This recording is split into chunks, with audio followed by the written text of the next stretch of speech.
എൻ്റെ പേര് റിമ, സ്ഥലം കോട്ടേക്കാട്. ഞാൻ കഴിഞ്ഞ വർഷം വാഗ്ദത്തം എടുത്തിട്ടുണ്ടായിരുന്നു. അപ്പോൾ ഞാൻ പ്രത്യേകം പ്രാർത്ഥിച്ചിട്ടുണ്ടായിരുന്നു. ഞങ്ങൾ കുറച്ച് സ്ഥലം മേടിച്ചിട്ടുണ്ടായിരുന്നു, അത് വിറ്റ് പോകുന്നതിന് വേണ്ടിയിട്ട്. അത് വിറ്റുപോയി കഴിഞ്ഞ വർഷം ഒക്ടോബറിൽ. പിന്നെ അതുകൂടാതെ ഒരു വീട് പണിയാനായിട്ട് ഒരുപാട് ആഗ്രഹിച്ചിരുന്നു. ബെന്നിയച്ചൻ്റെ അടുത്ത് പ്രത്യേകം പ്രാർത്ഥിച്ചിട്ടുണ്ടായിരുന്നു, അതിനും വാഗ്ദത്തം എടുത്തിട്ടുണ്ടായിരുന്നു. വീട് പണി കഴിഞ്ഞു. ഇപ്പോൾ സെപ്റ്റംബർ 4 തീയതി വീട്ടിൽ കയറി താമസിക്കണം. അപ്പോൾ അതിന് മുന്നേ ഇവിടെ സാക്ഷ്യം പറയാൻ ഞാൻ പറഞ്ഞിട്ടുണ്ടായിരുന്നു, അതും സാക്ഷ്യപ്പെടുത്തുന്നു. പിന്നെ എൻ്റെ ഭർത്താവിനെ മെഡിക്കൽ കോളേജിൽ ഇന്നലെ പോയിട്ട് കാലുമേ ഒരു പഴുപ്പായിട്ട് കീറി. അപ്പോൾ അപ്പോഴും ഞാൻ അവിടെ പ്രാർത്ഥിച്ചു, എൻ്റെ ഭർത്താവിൻ്റെ കാല് കീറാതെ എങ്ങനെയെങ്കിലും അത് കുഴപ്പമില്ലാണ്ട് നടത്തി തായോ എന്ന് പറഞ്ഞു. പക്ഷേ ദൈവത്തിൻ്റെ നിയോഗം അതായിരിക്കും, അത് കീറി പഴുപ്പൊക്കെ എടുത്ത് കളഞ്ഞു. ബയോപ്സിക്ക് അയച്ചിട്ടുണ്ട്.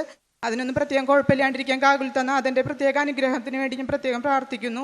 ഇത്രയും വലിയ അനുഗ്രഹം എനിക്ക് തന്ന ഗാഗുൽത്താ നാഥയ്ക്ക് 1000 നന്ദി. വീടില്ലാത്ത അവസ്ഥയായിരുന്നു. വീട് കിട്ടുവാൻ വേണ്ടി വാഗ്ദത്തത്തിൽ പ്രാർത്ഥിച്ചു. കർത്താവ് ഒരുക്കി അനുഗ്രഹിച്ചു. വലിയ വീടല്ലേ. അതാണ് നമ്മൾ സ്വപ്നം കാണുന്നത്. വലിയ സ്വപ്നം കാണണം. ചെറിയ വീട്ടിൽ താമസിച്ചു, ചെറിയ സ്വപ്നമായിരുന്നു. അതാണ് പ്രിയമുള്ള വാഗ്ദത്തം എടുക്കുമ്പോൾ നമ്മൾ ഈശോട് പറയുന്നു, ചെറിയ വീട് വലിയ വീട് കിട്ടാൻ ആഗ്രഹിച്ചത് പോലും കർത്താവ് കൊടുത്തു. സ്ഥലം വിറ്റുള്ള കൃപ നൽകി അനുഗ്രഹിച്ചു. Praise the Lord. എങ്കിൽ ഈശോയെ ഓർത്ത് ഈ പെങ്ങൾക്ക് അനുഗ്രഹിച്ചു നല്ലൊരു കേടി ഓർത്ത് നന്ദി പറയും.